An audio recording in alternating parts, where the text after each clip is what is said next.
not much to introduce. I think most of you guys know Dr. Brian Wu, our really long-standing pulmonologist here at Kapiolani. He's going to be talking about wheezing and albuterol use in our kiddos. We've obviously seen a lot of changes in the management happening over the last few years. So we're very much looking forward to kind of the pulmonologist approach and some assistance as we try to navigate all these new wheezers. We're hoping, honestly, for a really interactive discussion. So please feel free to unmute yourself and just chat away. I'm also going to be manning the chat as usual, and will pass along questions to Dr. Wu. And yeah, with that, I will pass it along to our speaker. Thank you so much for being here, Dr. Wu. Right. Thanks, Anna and Summer. Let me first attempt to share my screen. Let me know if that's working. Yes. Okay. And yeah, so hi, everybody. Hopefully, in the spirit of ECHO, this will be, pretty interactive. I think I recognize some of the names on here. I saw Assad on here. I was like, oh, am I in the wrong talk? Hi, Assad. It's been a while. So today's topic is hopefully interactive, because it's really a complex discussion and still pretty controversial. So we're going to be talking about, mostly our preschoolers, infant toddlers that have wheezing, asthma, and kind of the new guideline recommendations on how to treat them, and the huge controversy still in how to treat them, which is why these guidelines probably aren't being utilized pretty widespread throughout our country. Oh, there we go. I do not have any disclosures. However, we will be discussing non-FDA approved usage. Like most pediatric medicines, they're not always FDA approved, especially in our infant population. And when we talk about high-dose intermittent steroids, there's no FDA label for that. And when we talk about the use of single maintenance and reliever therapy, there's no FDA label for that either, even though they are in kind of our national guidelines for these. So our objective is we're going to kind of first define wheezing a little bit, hopefully a little interactive discussion on wheezing, what it means.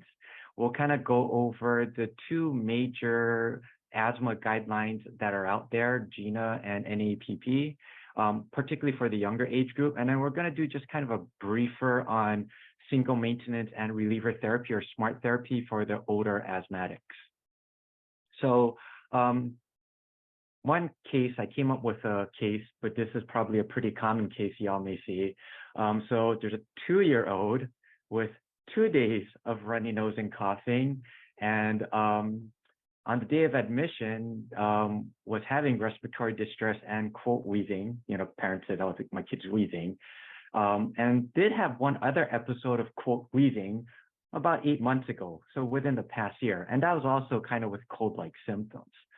So they came into the ER. In the ER, they didn't hear wheezing on their exam. They gave bronchodilators for whatever reason, and unclear or no real response. And they put on high flow because it was in distress.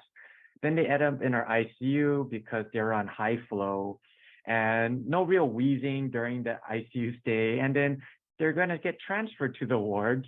So our hospice may see some of these situations. And on the day of transfer, somebody heard wheezing in the ICU and then started bronchodilators then, and systemic steroids.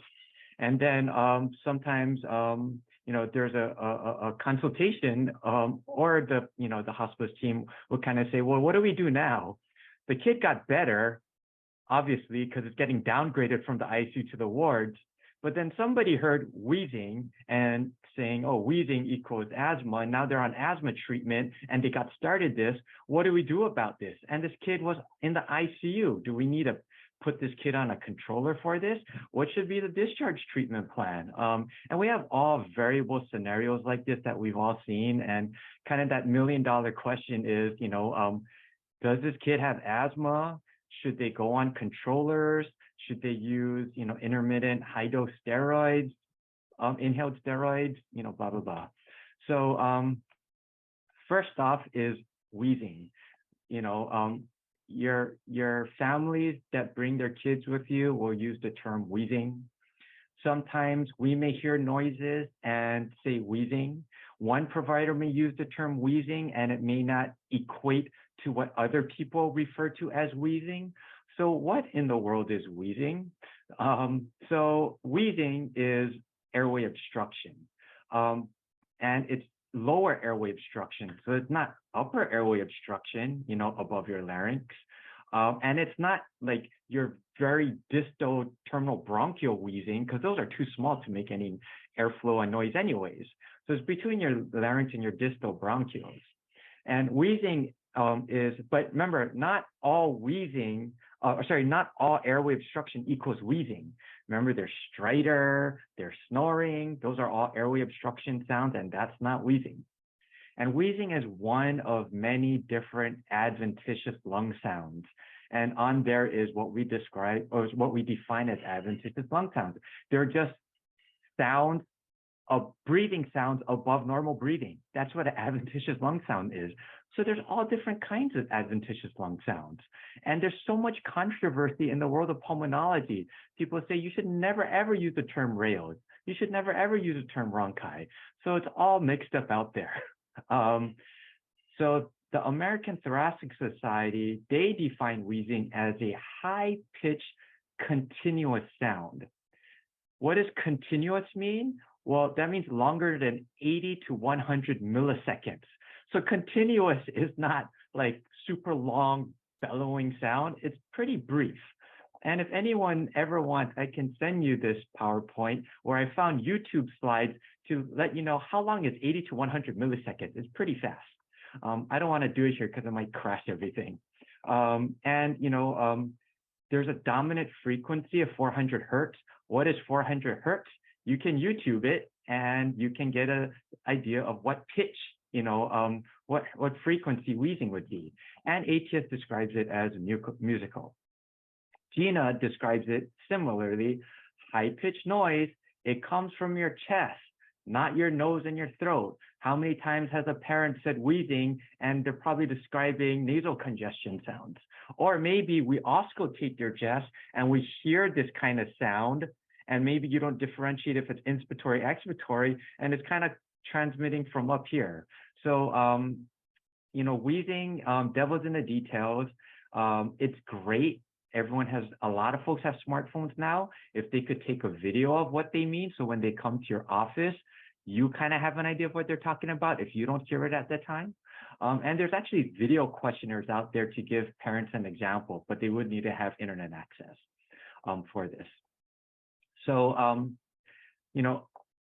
a lot of kids wheeze, but when is wheezing asthma, especially in our little, kiddos here? So these are some questions that is in the GINA guidelines that could suggest this wheezing might be more associated with asthma. So for example, you ask, does your child wheeze? And then you describe to them, wheezing is a high-pitched noise which comes from the chest and not the throat. Or you might, in your office, play a video questionnaire of what wheezing is. And then, again, you can have them show you a video so you get an idea, is what they're saying wheezing similar to you? Because what you're first trying to define is wheezing even what you define as wheezing? And then you can ask them, hey, these are asthma questions. Does your kid wake up from sleep because they're coughing, wheezing, difficulty breathing? Again, those are potential signs of asthma. Does your child have exercise or activity symptoms? Do they go into coughing fits when they're laughing or crying, on a semi-regular basis? Or do they have respiratory symptoms around aero allergen exposures like animals, or, environmental toxins that could trigger, asthma, like smoke, strong smells? These could suggest that wheezing could be from asthma, or other symptoms could be from asthma if they tell you they have wheezing. And then you want to see if they have risk factors, right? Do they have eczema? Do they have a family history? So everyone always says is, okay, is there a way to predict this kid that comes to my office with wheezing likely has asthma, so I know, hey, I should go down that asthma route? You guys may have heard about this asthma predictive index that came from Tucson. There's other predictive indexes. The GINA and NAEPP, they unfortunately said that all of these predictive risk factor scoring that has come out, unfortunately, they don't translate in the real world. You can't use a magic number, or a magic, risk factor tool, but we all use it because we don't have anything else. So they still say you can think about these things, but there isn't like a magic risk score that can tell you this.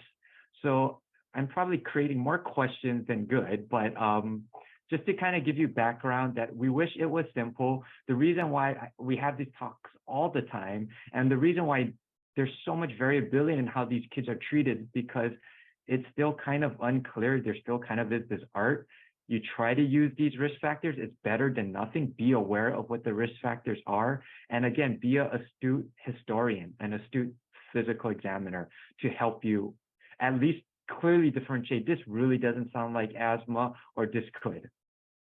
So I'm going to pause there since we're trying to make this interactive. Anybody have any kind of like, what do I do, or how do I better differentiate if I hear this, or what if a parent says this, kind of that they've come across, or any stories you want to share of, yeah, they came with wheezing, and this is how I did my exam to clearly show this wasn't wheezing. I'm going to pause there if anybody has anything. If not, I told Anna I'm going to call her out first since she started this.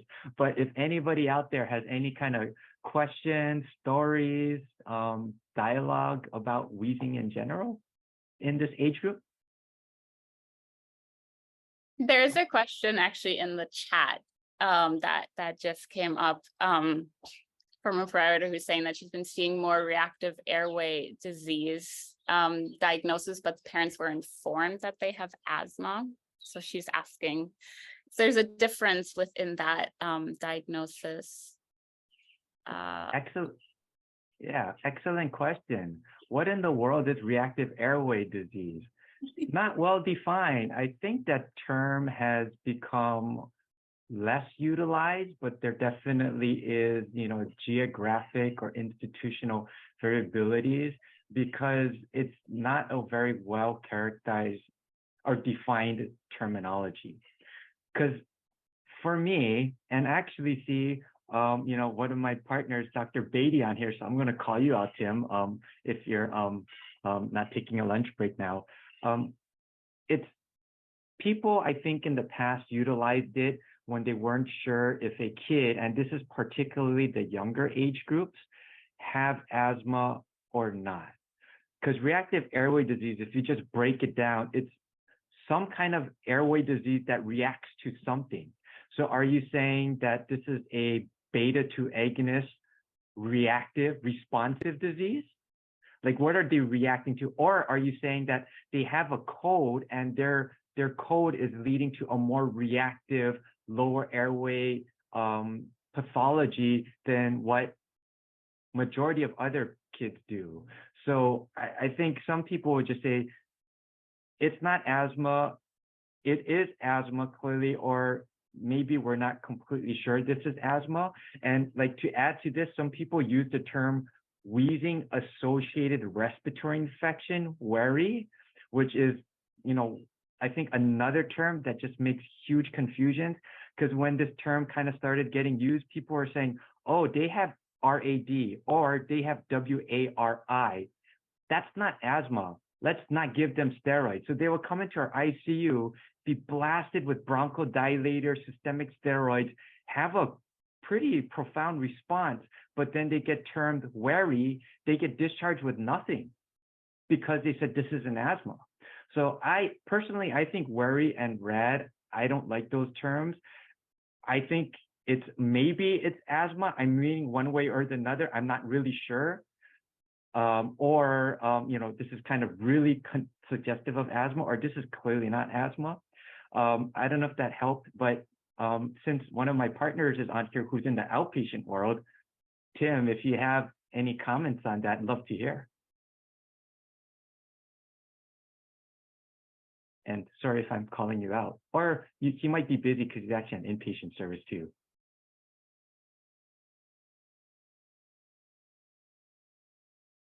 But if not, I don't know, whoever asked that question, if you feel comfortable, did that help at all, or I just muddied it all up more?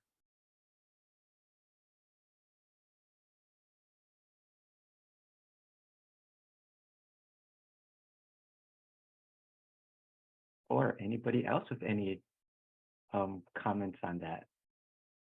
It does sound like that helped. I'm seeing a thank you in the chat, but there's also another question. And so in the past, one normally doesn't diagnose asthma until the child is 5 years or older. Does this definition still stand? Below 5 years old, we normally call it reactive airway disease or bronchiolitis. What's the correct term? Yeah, So great, still great. some confusion. Lots of confusion, I think, all around. We're really happy to have you here. Yeah, it's a never-ending confusion for that. So there is definitely, and there's few times in my life that I can say anything with assurity, but there's definitely you definitely can diagnose somebody with asthma under 5 years of age. The reason why this historically was done is because it's difficult sometimes, because as we all know, number one reason for true wheezing in our infant toddlers is usually when they have a viral respiratory infection. So when you make noises, you can go and you can have respiratory distress. It's hard to determine, is this asthma or not? And bronchiolitis by itself is a controversial term, right? In the US, it's been defined as less than 2. In the UK, they only use it for less than 1 year old. They won't use bronchiolitis otherwise. So that's not even defined. And bronchiolitis actually can be used in the adult world as well. So adult, in our national adults, they actually say bronchiolitis. So it is not true you can't diagnose someone with asthma under 5. The reason why there's this magic number of 5 is usually when they're older than 5, those kids with more classic asthma, kind of the more persistent symptoms of asthma, and they start developing more clear atopy symptoms that may trigger their asthma, those become more defined as their kind of immune system kind of matures and they kind of present themselves that way. But you could diagnose someone with asthma prior. So how do you diagnose them with asthma prior? Like I said, there's no clear-cut predictive scoring that we can use, but it could suggest this. If they have aero allergen sensitization, they have a parent with asthma, they personally have eczema, there's different predictive indexes out there, it could suggest asthma. That's just one piece. And the other thing is, how do they respond to treatment?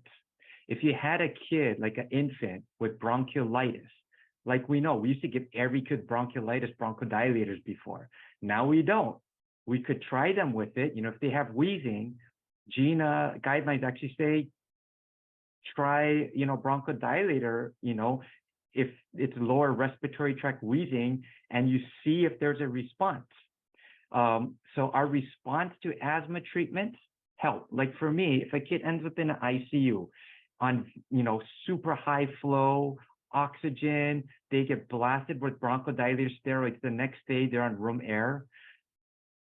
I don't know of a lot of lower airway infections that improve in that short of a time frame. So duration of response helps me think, hey, this is more of an asthma phenotype than just pure old little kids, small airways. They can't cough themselves very well, just a lower respiratory tract infection. Is that tried and true? No, because there's so much caveats to it. So hopefully that helped. But whoever asked, if you'd like to dialogue more, or even in chat form, happy to have that dialogue.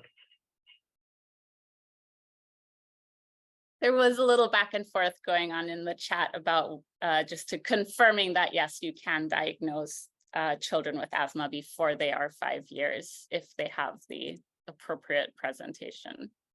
Yeah, it's pretty strong. So like the other thing, as clinicians, and as most of the world, other than, certain, kind of fundamental laws of physics, nothing is set in stone, right? We can make a mistake in a diagnosis. We do that all the time. We're human.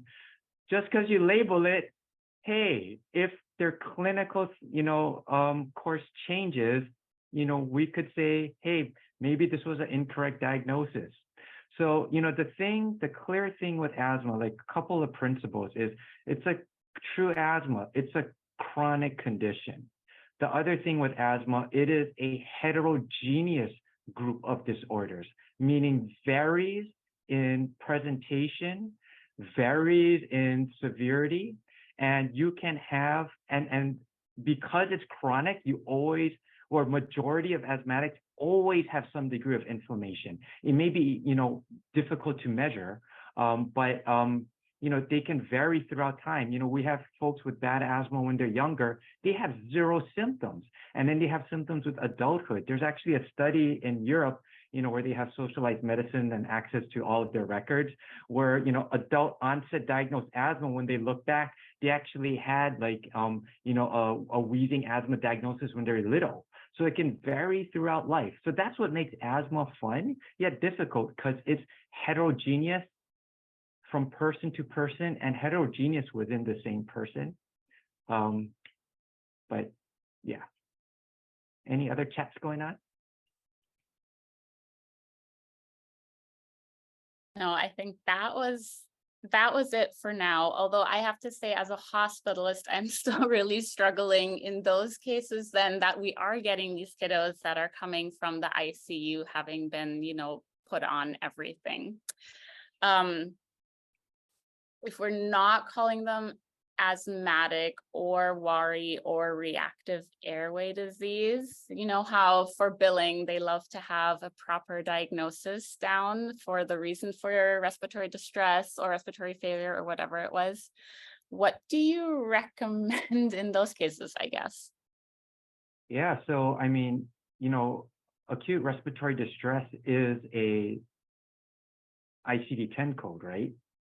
If you need additional to this, if they're wheezing, you can put wheezing. Okay. And again, if it's a clinical scenario that's kind of suggestive of asthma, and you say, and it's kind of that honest discussion to families saying, I can't say with 100% assurity anything in this world, but this really presented like asthma. These are the recommended treatments for asthma, because we want to prevent future exacerbation. And again, follow up, see how they respond to this. If they have future respiratory illnesses that have some asthma symptoms, but much better controlled if they're on a controller, that could suggest, hey, this sounds like asthma. But then the question is, well, what if it was just a milder illness? Well, that's why we have time. That's why we're in the pediatric world. We have time to help us make that assessment better. It's not a right then and there kind of a thing. Okay. I don't know if that helps. Yeah. No, that does very much. That does very much help. And actually a follow-up question came that probably is good in that sense, because the question was if you can use asthma until proven otherwise, so until confirmed with pulmonary function tests. From what you were just saying, it sounds like the opposite, err on the side of not using that term, but I think it's a good question. So yeah. Yeah, I think it's kind of like how likely do you feel that this child has the diagnosis? Some are relatively strong. We see, like, we get consulted on kind of the more severe ones where they've had, multiple wheezing, multiple hospitalizations, even with either like a worry or a RAD or a wheezing diagnosis. And time again, their responses seem really consistent with how these medications should work. Or they have these clear kind of risk factors on top of that. We'll just label it. But if you're kind of really on the fence, yeah, maybe you can use another alternative one, like wheezing, respiratory distress, rather than those.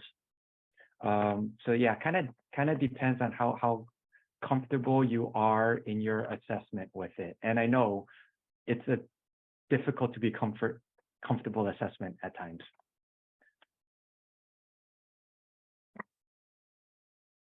Any other questions? Not right now, but I'm sure more will come. As you said, it's really quite complicated and confusing. So I appreciate everyone writing questions into the chat. Feel free to continue to add anything into the chat as we continue.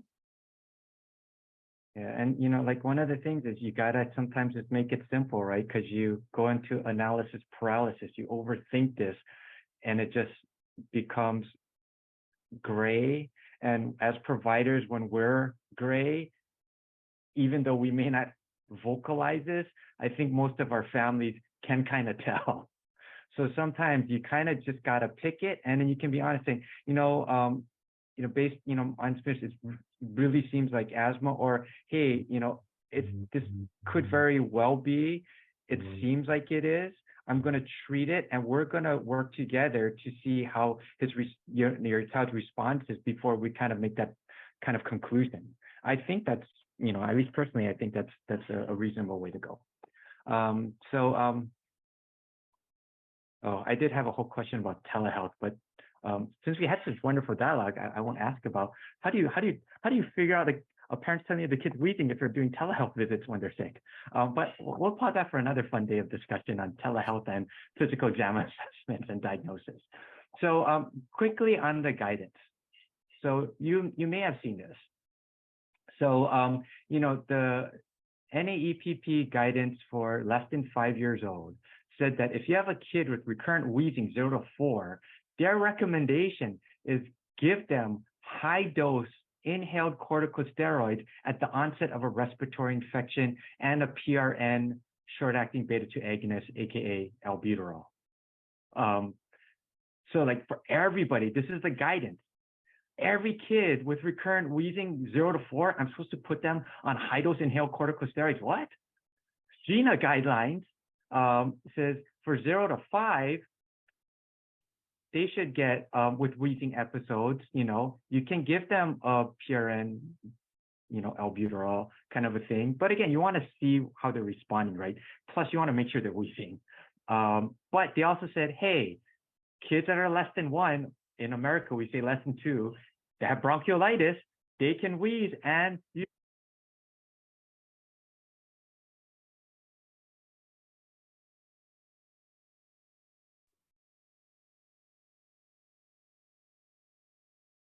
I think he did say when he blurred his. don't get bronchiolitis.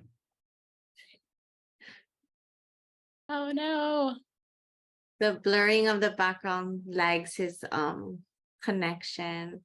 Oh, that's so silly. And we have to do that Yeah. according to the guidelines. Okay. Oh no.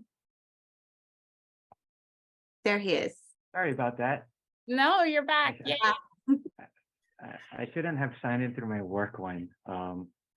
If this happens, I'll sign in through my non-work one.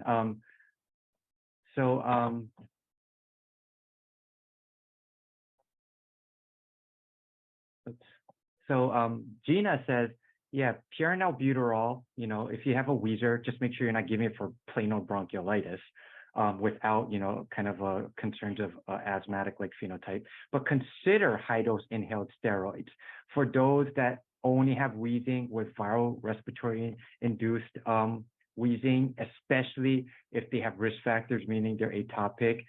If the albuterol alone doesn't seem to work well, but as a provider, you want to make sure your families are using this high dose inhaled steroid correctly or appropriately. So Gina's hedging a little bit more on making this recommendation for this age group.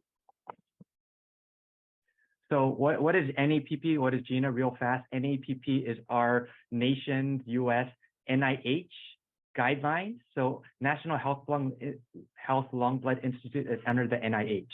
So they came out with these National Asthma Education and Prevention Program, NAEPP, kind of a work group to develop asthma guidelines for a country. The most recent full-blown guidelines was 16 years ago, 2007. But in 2020, they provided updated topics. One updated topic was intermittent inhaled steroids, which is where they came out with this, hey, all these, little kids with recurrent wheezing, they should go on high-dose inhaled steroids. GINA also works with our NIH when they got created, but think of it more as not just US centric, but they added, international experts as well. So that's what the GINA guidelines are. So any EPP, they don't have as frequent of updates, but their literature review is much more robust. If anybody's familiar with grade-based reviews, any EPP, they do their own grade-based reviews of literature. GINA clearly says, we do not have the resources to do that thorough of a literature review, but they do a pretty darn good job with it. And they do literature reviews twice a year, and they come out with their guidance every year. They update their guidance every year. So that's kind of the difference. So in the NAPP, like these were kind of the things they asked about in intermittent inhaled corticosteroids, saying, hey, what's the comparative effectiveness of intermittent inhaled steroids compared to nothing, or just regular pharmacologic treatment, in kids less than 5. What's the effect of it for kids 5 and older? And what's the effect of inhaled steroids with a long-acting beta-2 agonist, both as a controller and as quick release therapy, compared to just inhaled steroids as with or without a long-acting beta-2 agonist as controllers in kids 5 years and older. So those are kind of the main questions that they discussed in their last guidance. So what they said is, like I told you, kids less than 5 with recurrent wheezing, they recommend high-dose inhaled corticosteroids at the first signs of a cold for 7 to 10 days. But they clearly noted the strength of recommendation is conditional. Conditional means that some people will use it, but many may not use this because the evidence for this, wasn't super great for this population, but they're recommending it anyways. So again, here it is, NEPP guidance. If they have intermittent asthma, meaning they don't have regular symptoms or they don't have high risk factors for severe asthma exacerbations, frequent systemic steroids, aka more than 1 per year in this age group, give them as needed short-acting beta agonists and give them inhaled steroids at the first signs of a cold. So, and then, if they have more severe asthma, put them on low-dose daily inhaled steroids and then kind of step up their therapy. I won't go through all those details. And then obviously, if you're putting them on anything, especially if you're putting them on a daily inhaled steroid and they're not responding well, check their adherence. And how do we check adherence? I don't, like I'm an ER. That's what my best man described me at my wedding. Don't trust what the parents are telling you. I had staff that I took care of their child with asthma. And, when I was in practice, our staff would call the pharmacies for every single asthmatic that we would see to see the dispensing history. And, the staff I had said they were using their controller regularly. And then I said, come on now, you know what we do? We check the pharmacies. There's been 1 controller picked up in 12 months. So the way that you can help assess adherence is not just looking in somebody's eye and reading their soul, but, check the pharmacy. I wish our EMRs worked better, that you could get that data easier, but currently not yet at this time. And then obviously, if you're increasing their treatment, reassess them within a month. This is 4 to 6 weeks. And if they're doing well, especially if they're on, inhaled steroids, on a daily inhaled steroids, minimally after 3 months of good control, would you then assess if they're stepping down? But back to the whole inhaled steroid for this young age group thing, since this is kind of the big controversy. Again, comparing the NEPP for GINA guidelines. In the, less than 5-year-old age group, GINA said 5 and under. If they don't have, frequent asthma symptoms or severe asthma exacerbation risks, NAPP says put them all on inhaled steroids. GINA says could consider it. And if you're wondering, okay, wait, I'm supposed to put everybody on an inhaled steroid? Don't. We'll get to that. But if you're wondering what dose am I supposed to put them on, ridiculous thing about this is NEPP doesn't even give you a dose that you're supposed to put them on. There were 3 randomized controlled trials that NEPP made this guidance on. All of them use high dose inhaled steroids. So we're really not sure why they didn't give this guidance, other than, those trials were kind of on some older kids as well. So they just didn't have enough data. So NEPP likes to be really evidence-based. But if you're gonna do intermittent inhaled steroids with the first signs of a cold in somebody with, that you less than 5-year-old that you think, might have asthma or has recurrent wheezing with respiratory infections, doesn't have persistent symptoms where they should be on daily inhaled steroids, give them high dose. What is high dose? The randomized controlled trials used 1 milligram budesonide. One trial used fluticasone, Flovent. They used 760 micrograms, 2 puffs twice a day. That was an older age group. And they actually saw some growth impact with that high of a dose. So if you don't want to put people on nebulized 2 vials of budesonide twice a day at the first signs of a cold, imagine half an hour twice a day of a little kid when they're sick. Can you give them a inhaler with a valve holding chamber for it? You could. Is there evidence for it? No, but just aim for a higher dose. Sorry, I have my day job.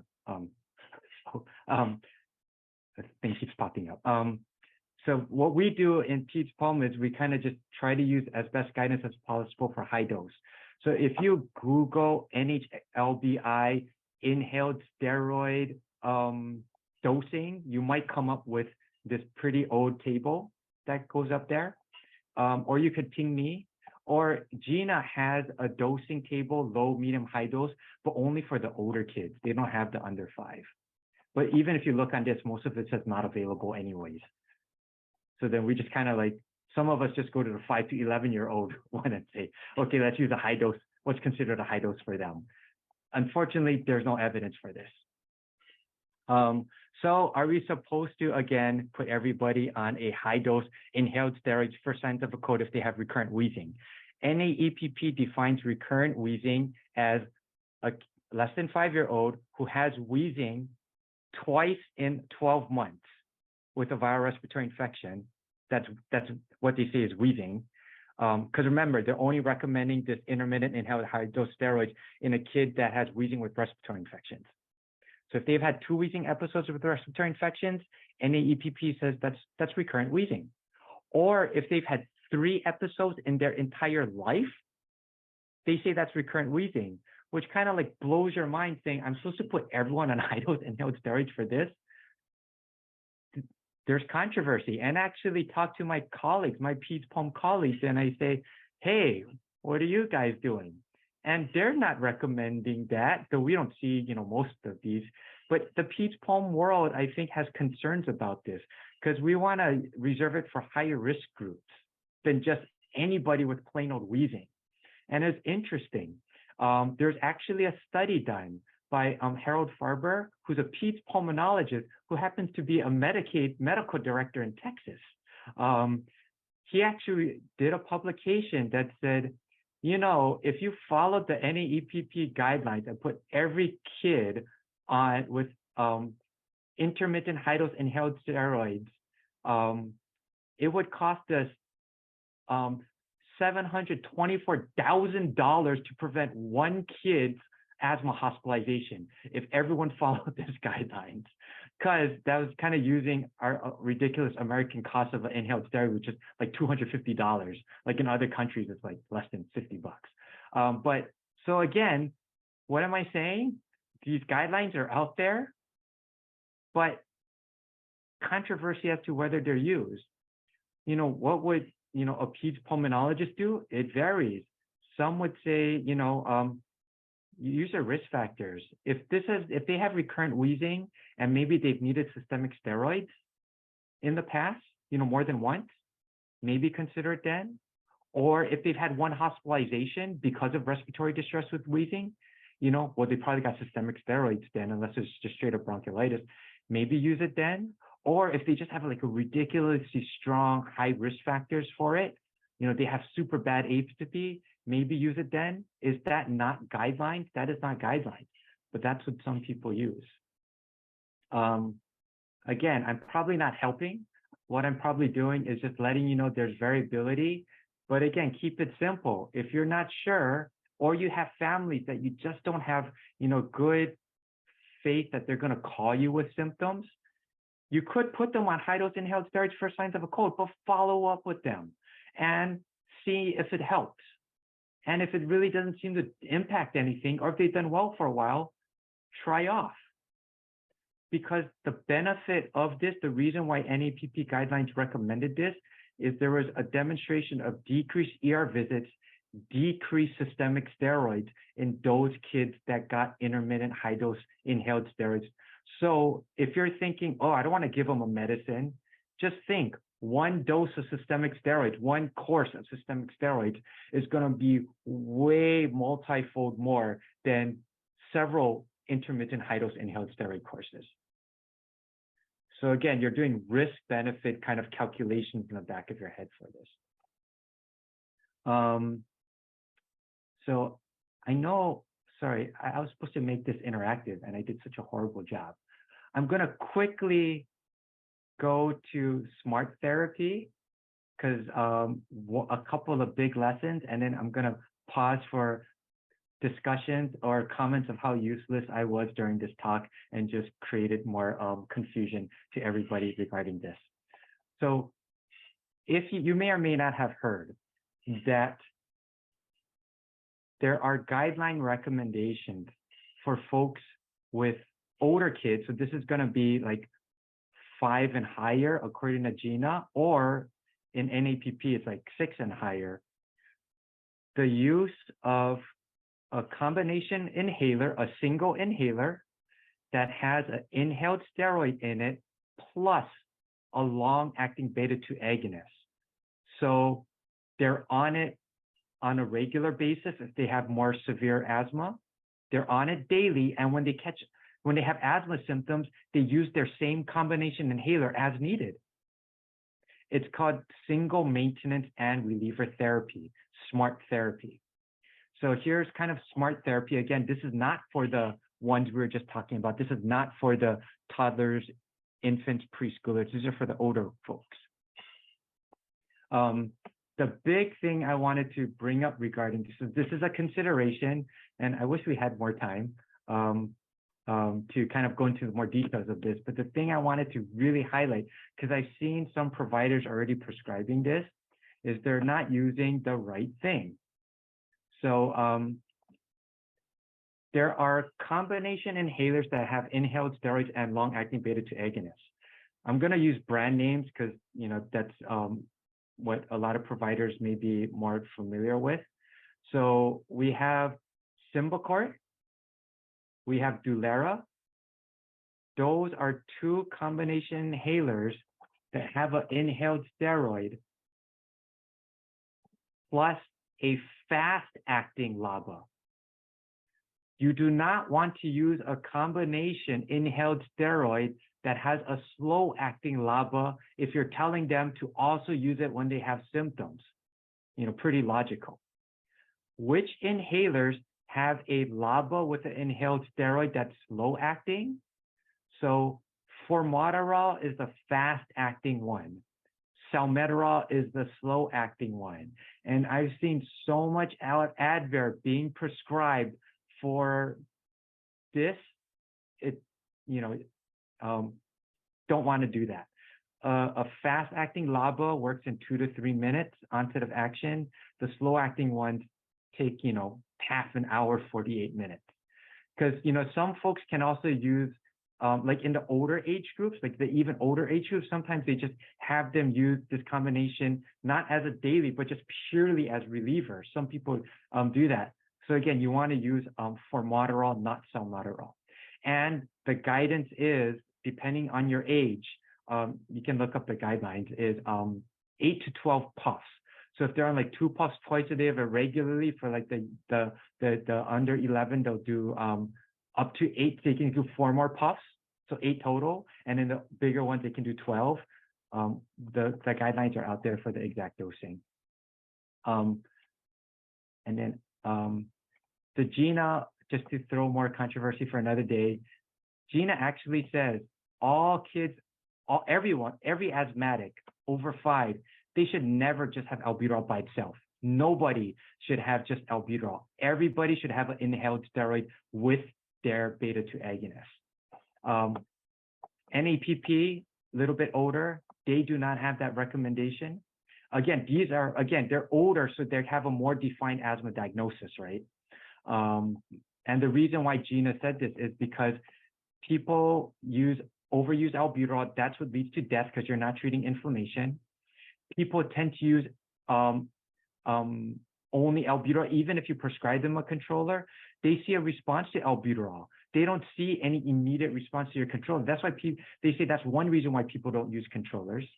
And we do know that there's decreased ER visits, hospitalizations when folks have that inhaled steroid when they're having asthma symptoms.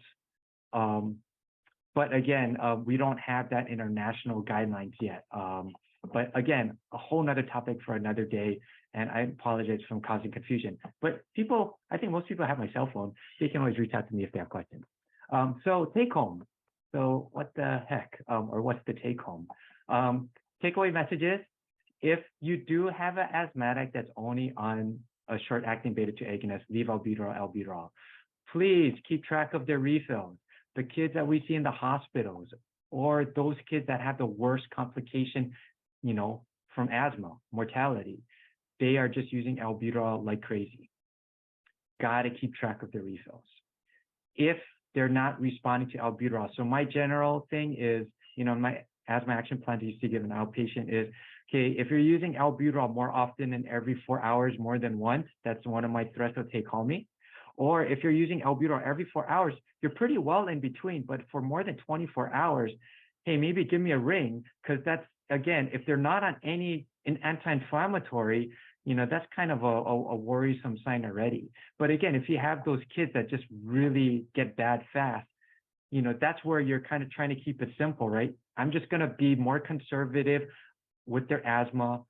I might use one of these intermittent inhaled steroids, or just put them on a low-dose inhaled steroid until you have a better feel for are they asthma or not, kind of a deal. Try to keep it simple, as complex as this is.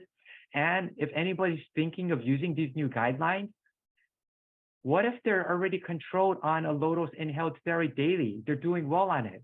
Am I supposed to just switch to high-dose inhaled steroids?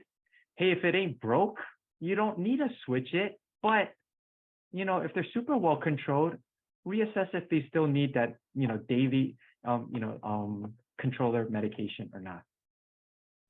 So again, if you're using PRN high-dose steroids, if you're using the PRN inhaled steroids for signs of a cold for the less than 5, high dose, not a normal dose. Don't give them like 0.5 twice a day. There isn't evidence for that at all, of the budesonide. Remember, if you're using Flovent, for example, that comes in 44, 110, 220. If you have like an infant, don't just put them on the highest concentration that exists. Please look up a table.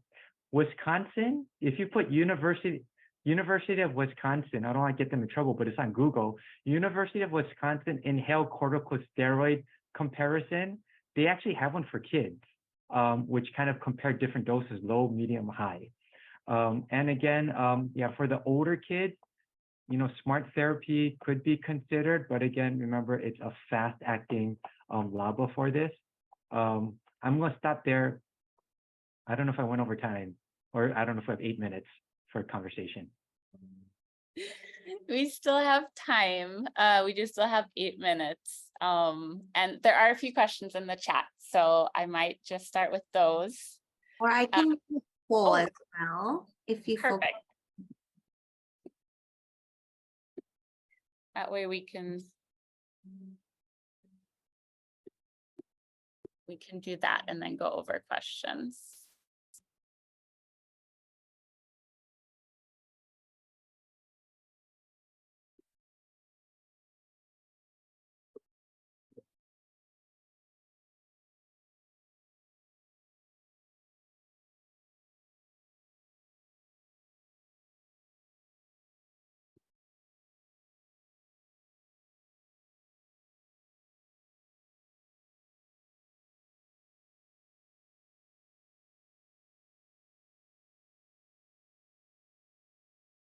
Oh, sorry, am I supposed to do something?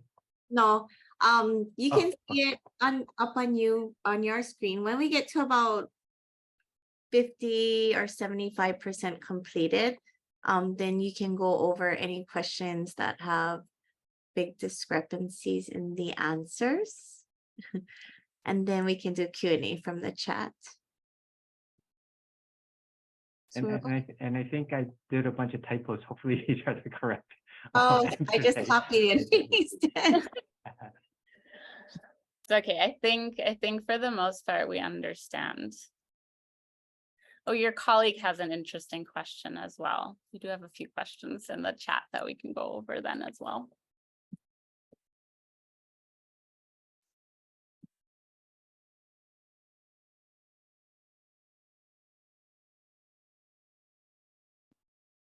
Oh, Summer, we have some people who can't see the poll. Yeah, I think that's coming up more and more with the people who have like older versions of Zoom. I know, yeah. Or a different, I know it's like the web version or the desktop version. Some versions aren't able to see it.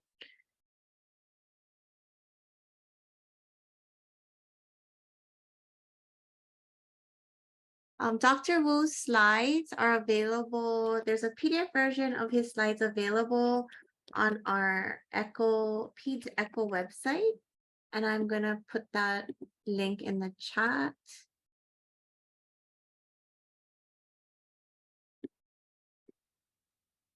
And I'll give it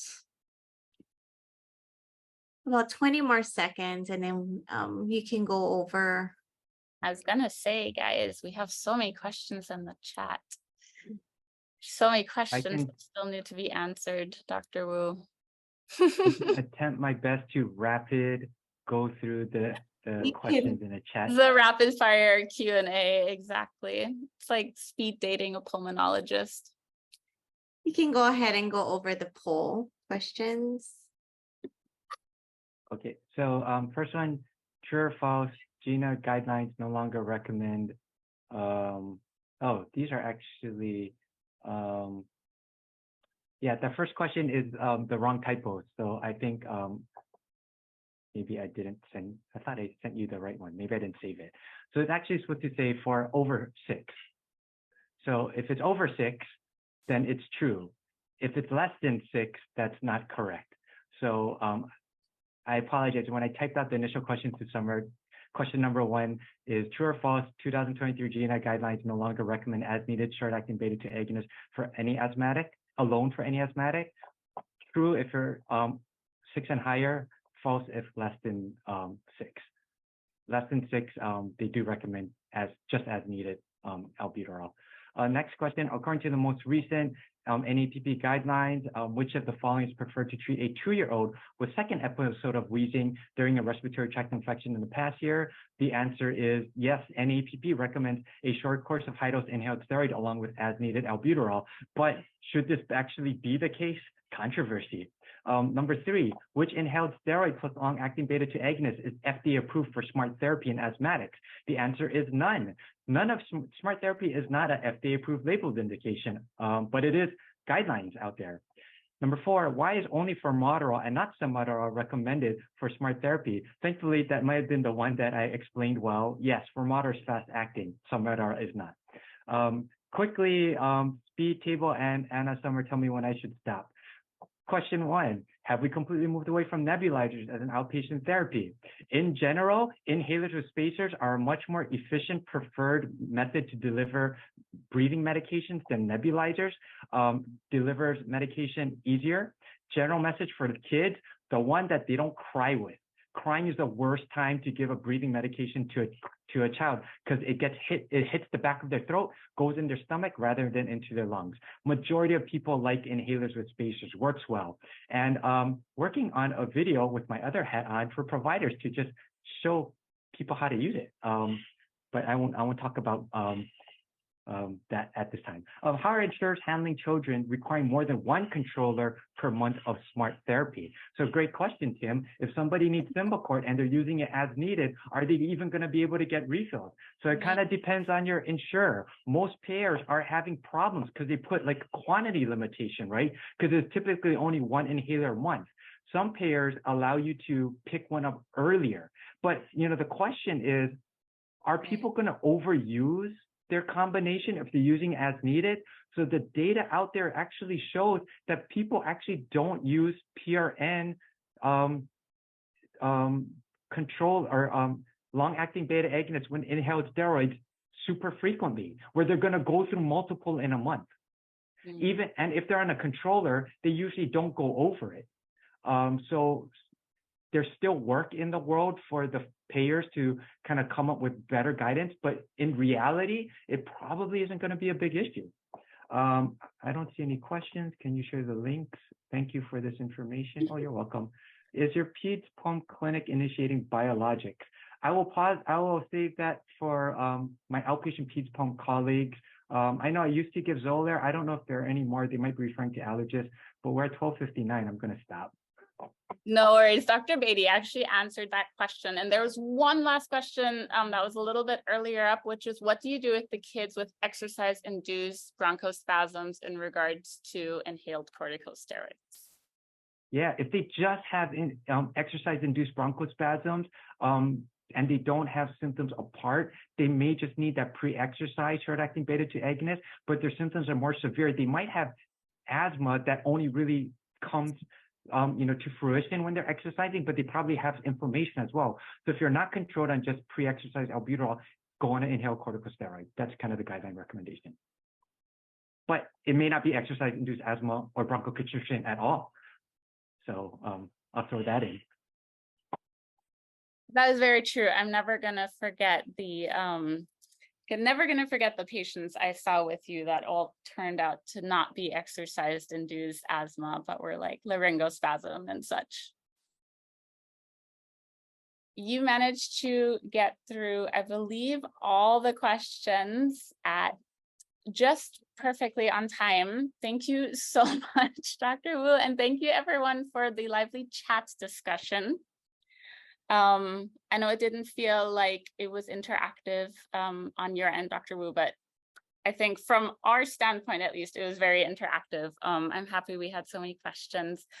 I know a lot of questions still seem to come up, and this is such a complex topic that I'm sure we'll have you back sooner rather than later.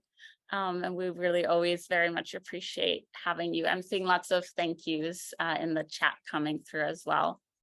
Our next session is going to be November 1st, and we're going to kick off our Pediatric Mental Health Care Access series. So Dr. Strauss is going to be presenting first. He's one of the founders of the Massachusetts Child Psychiatry Access Program. Oh my gosh. And together with Ramsey Balamar, who is part of the pediatric mental health access that we have here. So just in time for the winter, going back to our behavioral health series for a couple of sessions throughout the remainder of the year. Thank you everyone so much for joining us, and we will see you all at the beginning of November.